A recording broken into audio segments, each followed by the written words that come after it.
we have got, like I said, a special guest here in the studio this morning. We have Sergeant First Class Mary Jensen. Mary, please introduce yourself and tell us just a little bit about you. So good morning. Like she said, my name is Sergeant First Class Mary Jensen. Been in the wonderful state of Indiana now going on a year. Okay. Just hit my year over the weekend. Congratulations. Thank you. We're glad to have you. Been in the military going on 17 years, just a little over 17 years. Thank you so much for your service. We appreciate you. Thank you so much.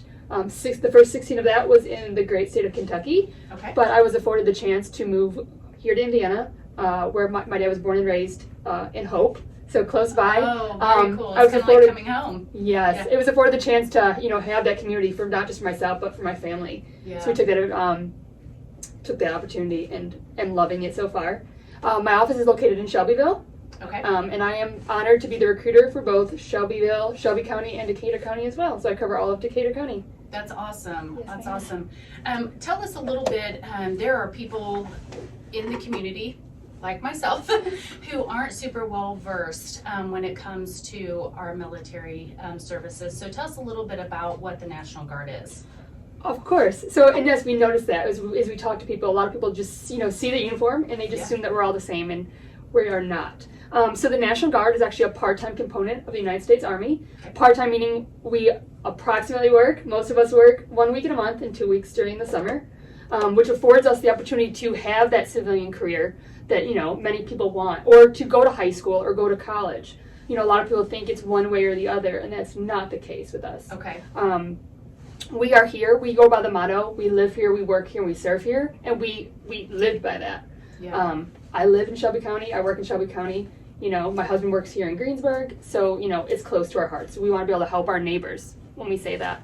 We respond to such things as like domestic emergencies. So when you guys think floods, tornadoes, hurricanes, wildfires, floods, snowstorms, we are the ones who get called upon by our governor to assist our neighbors and help them in any way that we can. Civil unrest, COVID was a big one for us. We were able to help our local hospitals, with that demand that there was during that time. I do think that I recall some reports coming in that you had people on the ground in the hospitals doing things like data entry, and if they were coming in to get like booster shots or something like that, they were one of those frontline people helping with those and assisting with those procedures. Exactly, yes, ma'am. So I'm actually a 6-8 whiskey or healthcare medic, or healthcare specialist, combat medic. So yeah, we were used, as admin, of course, help with all the documentation, but also just to give the shots, or to do the swabs, so take some of that pressure off those medical personnel that we needed in other areas of that hospital. Absolutely. You mentioned there in that last, as you were starting to explain what the National Guard is, you mentioned that it's a component. Talk a little bit go take a deeper dive into what are the components. Okay. So you obviously have your branches of the military. You have, your 5 branches: the Air Force, the Navy, the Marine Corps, the Coast Guard, and of course the Army, Air Force. What I mean by component is we are one part of the Army, along with, of course, active duty and then the reserve component. Okay. So that's what that means. We're just one small portion of what the Army truly is. Awesome. And are there any jobs available within the Indiana Army National Guard? Of course. So we actually have over 130 jobs available. Wow. Everything, right? Yes. Everything. We have everything. I tell you what, we have something for everyone. Whether that be logistics, if you think of like human resources, we have medical, we have aviation, we have military police, we have engineers, field artillery, infantry, of course, those combat jobs that everybody knows about. Sure. But we pretty much have everything for everyone. Okay. Something for everyone. And so how does somebody get placed within a specific job, or like is there some sort of test that helps find the perfect fit for them, or do they usually come in knowing what they want to do? How does that work? A lot of people know kind of what they're into, I want to be a mechanic, or I want to be in a trade, or I want to be a medic. But yes, there is a test, just like everything in life. But ultimately that job is up to that person.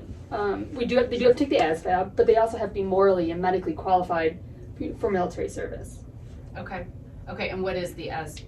The ASVAB, yes. Okay. So that stands for Armed Services Vocational Aptitude Battery. And pretty much what that does, it's a series of tests. It's 10 small tests. There's some that are intellectual, so there's science, there's reading, there's word comprehension, and there's what everybody loves, the math portion. There's actually 2 math portions, which, everybody's super excited about, as we know. Cindy and I are laughing.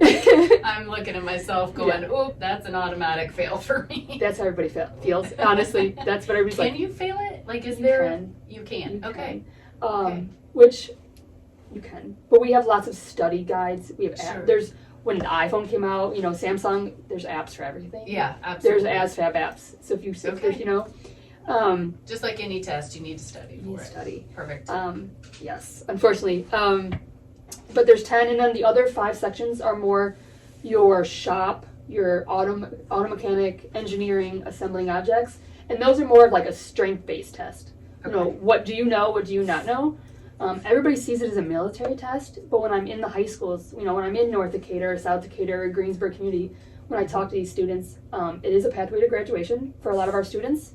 And I always tell them, like, this goes on their high school transcripts. All of our high school students take it in their junior year, or most do, I should say. Colleges can look at it to see what are the strengths and weaknesses of that particular person.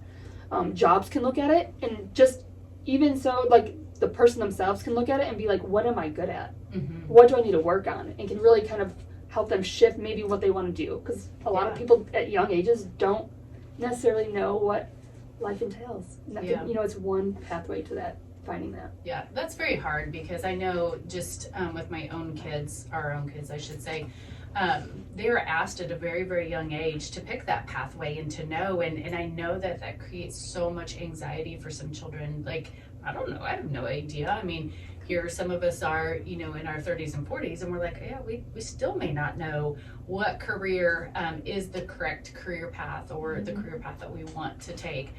So there's a lot of anxiety that comes with that. And what a great tool to have that test to be able to help identify some of those strength areas or weakness areas so that we can kind of better find our fit or our pathway. Mm-hmm.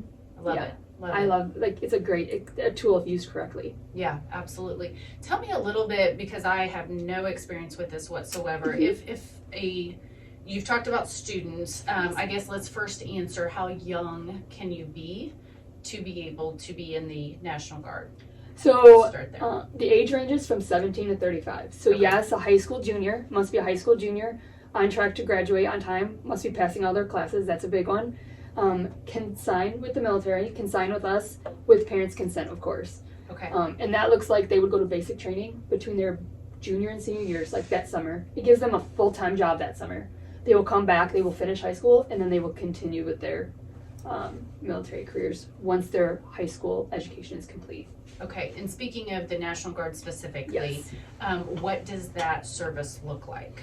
So, paint me a picture there. Okay, so while they're in high school, let's say, if it's a high school student, they will drill 1 week in a month. We currently drill at Camp Atterbury, not too far away, and it's 1 week in a month for them. So they get there about 8 a.m. in the morning. They get to come hang out with me and my fellow recruiters, my fellow soldiers, and we do the basic stuff. So we teach them how to march, how to do land nav, how to hold a weapon. Some people have never held, a weapon. I had never touched a weapon before I went to basic training. Did that scare you? A little bit. Yeah. I didn't know. I actually shot with the wrong eye. That sounds crazy. Didn't know why. I'm right-handed. I just assumed I'm right eye dominant. I am not. Couldn't see down the barrel of my rifle. So fun fact, I learned very quickly that I am left eye dominant. Yeah. But we just teach them those basic soldiering skills so that when they get to basic training this coming summer or whatever it may be, they have a heads up on some of their, fellow soldiers who don't have the opportunity. Because not all branches, not all components have what we call it recruit sustainment program. It's 1 week in a month because their contract does start with us the day that they raise their right hand and enlist at MEPS. Oh, wow. Okay, so 1 week in a month they're coming for training. Yes. What are they doing the rest of the time? They're living their life. They're going to school. They're working. Doing whatever they really want to do for those other 28 days a month. Okay. And that's why I like to call the Guard the best of both worlds, because it allows people to live their civilian life, but also serve their, their country, their state, and their local communities if that's what they so choose to do. So they are probably serving in the hometown or in the area region where they enlist. Is there any opportunity, or could they be moved to a different location? With the National Guard, it really depends on what do you want to do. Okay. We do place you as close as home as possible. There are some jobs, it's always in the state of Indiana for us. Okay. There are some jobs that are only located maybe Fort Wayne, and that's a conversation that I have with that person, being like, hey, I can give you this job, but you do have to travel to Fort Wayne 1 weekend a month, or Evansville. Gotcha. And then that's just a conversation. Do you want to travel that far? If not, I will move. We can change your jobs, and I can move you to Franklin, or to Indianapolis or to Columbus, and that's just a conversation. But yes, there are opportunities to move. Like I just transferred from out of state. Right. A lot of people think, well, if I join the Indian National Guard, I'm stuck in Indiana forever. It's not the case. You can move. We do travel. I've been to Afghanistan. I've been to Iceland. I've been to Germany. So we do have those training periods where we can, travel, outside the state, outside the country. I am Lots of opportunities. totally intrigued right now. I know that our listeners cannot see me, but my eyes are super big and I'm just like enthralled with your story. So when somebody joins the Indiana National Guard, do they have a commitment that they have to fulfill, or how does that work? They do, and I'll try to explain it the best I can. It's complicated. So every military contract is 8 years long. Okay. But how we break that down is you can do a 3-year contract or a 6-year contract, excuse me. So it's what we consider is, let's say you do a 3-year contract with us. It's 3 years you are actively doing that 1 week in a month, 2 weeks during the summer.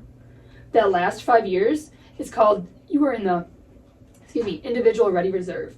And what that means is you don't drill, you don't have to do anything. It just happens if something was to arise that we needed people, we would take you and put you back into active duty drilling status. Okay.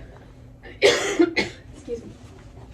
You called it individual ready reserve. And that's kind of like, if I get out today and something was to happen tomorrow, they could pull me instead of, trying to train somebody because I'm already trained. So they would take me before they take somebody new. Sure. Okay, so 8 years commitment, and then can you re-enlist? You can. Or what is that called? Of course, yep, you re-enlist. Okay. If let's say you do 6 years or 3 years and you're like, I love this. I started the 6-year contract and here I am, 17 years later. So I started the 6-year contract. I hit about 5 years and they're going to start asking you like, hey, Mary, what do you think? Do you want to do this? And they'll, bonuses or, like what job do you want? Whatever it may be. So, yep. You can stay up till 20, just like any other job. Up to 20 years. You can actually stay until you're 60. 60 is that age where they're like, all right, it's been fun. It's time to move on. But trust me, by the age of 60, I think everybody's ready to go. Okay. So if you don't mind, and if you can you talk a little bit more about your personal story? Mm-hmm. So you've re-enlisted several times. You're at 17 years. What is it for you?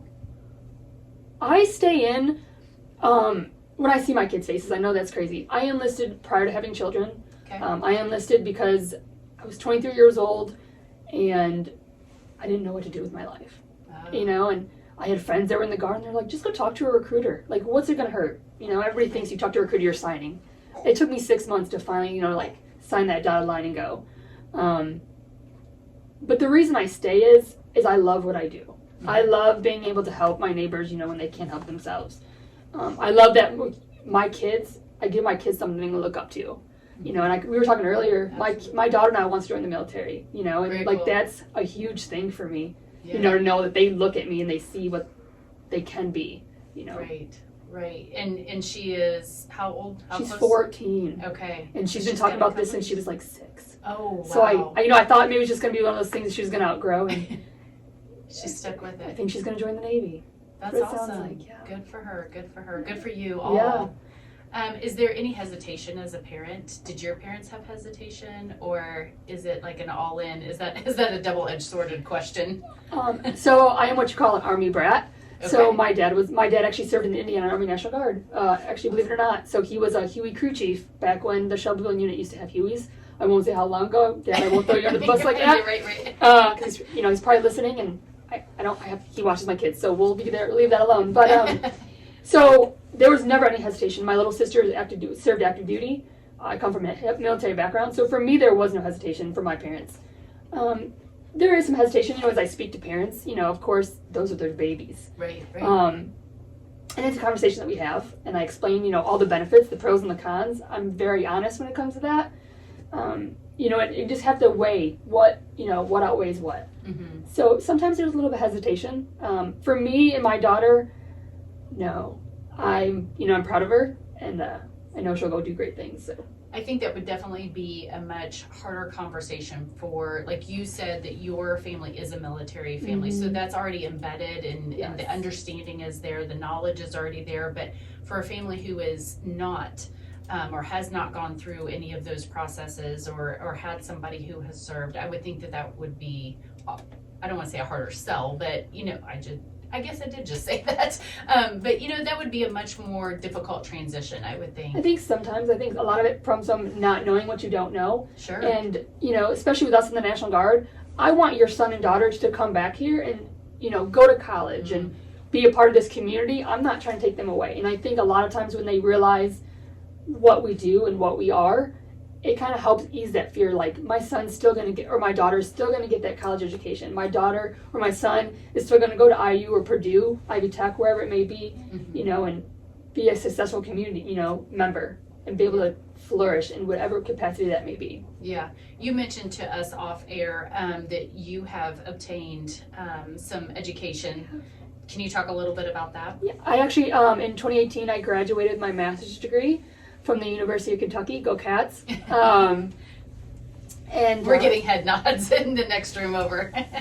and I actually went to college debt free, which a lot of my peers can't say. I don't have any student debt, and that's one less thing that I have to worry about. As an adult is, where's that going to come from? So right. The Army has given me a master's degree for free. Yeah, and so we've talked a lot about students entering the Indiana Army National Guard. Can you join at any age, or how does that work? 17 to 35 is our age range in which we look at. We can get age waivers up to usually about 40. They want you to be able to retire at 60, like with that 20-year commitment. I recently have been enlisting a lot of, I say older, which are not, they're young adults, but 28, 30-year-olds who maybe, for whatever reason, didn't enlist at a high school, and now, they have families and now they're enlisting. So 17 to 35 with a little bit of age waiver, we can throw in there up to 40. And they're seeing that that's probably a great way to support their families. Support their families. They do, health. We have amazing health care that's affordable, which is not always, given. Just opportunities. Maybe we have student loan repayment. Maybe they have college debt that they need paid off. So it's one less thing that they have to worry about that we can help them provide for. Very, very cool. Very cool. If someone who is listening or will listen in the future, because we video record all of these interviews, for those who are listening currently, if you ever want to go back and check out one of our previous interviews, you can find that on our YouTube channel, as well as in our member-to-member newsletter that comes out on Tuesdays. But if somebody is listening and they want to know more, or they're hesitant but they're not real sure and they want to maybe dabble in, ask some questions, what is their first step? The biggest thing is, if of course, reach out to a recruiter. Okay. You can find us pretty much in any city, social media. But the biggest thing is maybe you're too hesitant to make that call. Go on our website. It's nationalguard.com. It will ask you. It has frequently asked questions, and it will also give you a chance where you can put in your information, and it will actually get sent to your local recruiter. And your recruiter will reach out to you and be able to answer any of those questions that they may have. Okay. And as we're kind of wrapping up here, we've just got a couple of minutes left. You said that you have served for 17 years. Yeah. Do you have plans to continue, or do you plan to finish at 20? Do you have any idea what that future looks like for you? My job is, my idea is definitely make it at least till 20.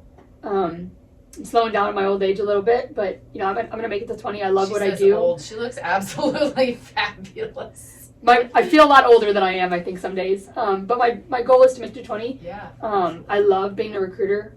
I love being able to help everyone. Give them an option, give them a pathway that they may not realize that they have necessarily. Right. I'd like to do 22 ultimately, but I'm just trying to make it to 20 at this point. And after that, I just want to enjoy my family. Yeah, one day at a time. One day at a time. I gotta make it till 20 first. Yeah, and then we'll go from consider there. the next two. We'll right, go from there. For sure. Well, thank you so much. Of course. This has been so interesting. Any last conversation piece, discussion that maybe we haven't covered that you think would be valuable information for either somebody who is listening or somebody who may know someone? Like, I feel like we probably have some people listening who have people in mind who they're like, oh, you know, so-and-so doesn't have an idea of what they want to do. Maybe they should just talk to her and see. So The biggest thing I think is when people come to the military, people automatically just assume they can't do it. And this is going to sound very mom of me, but I believe that people can do whatever they set their mind to. If you go in believing that you can do it, you can do it. yeah, absolutely. Period. End of story. I tell my kids it every day. I tell everybody I talk to that, and they're like, "You sound just like a mom." I know, but it's true. Don't be afraid to look into the unknown. You know, go talk to that recruiter, whether it be the Army or the Navy, or maybe even a civilian recruiter. You know, that civilian career that you wanted for so long, because you don't know how far you can truly go. It's just a conversation. Don't be afraid to have it. And if you fail, you fail, and you'll learn from there and you'll keep going. So yeah, we've talked a lot in some of the groups that I'm involved in that your mind will tell you to quit before your body needs to officially quit. Exactly. So your body can do much more physically than what your mind thinks it can do. Exactly. And you have to keep pushing yourself. So that's a great reminder. Awesome. Well, Mary, thank you so much for your time, your service to our country, to the state of Indiana. We greatly appreciate you, the sacrifices that your kids, your family is making, for all of those recruits that you've brought on. Super proud and impressed, and hopefully somebody who is listening today might consider that for their next career move. So we from the Greensburg Decatur County Chamber of Commerce want to wish you a very happy Thanksgiving.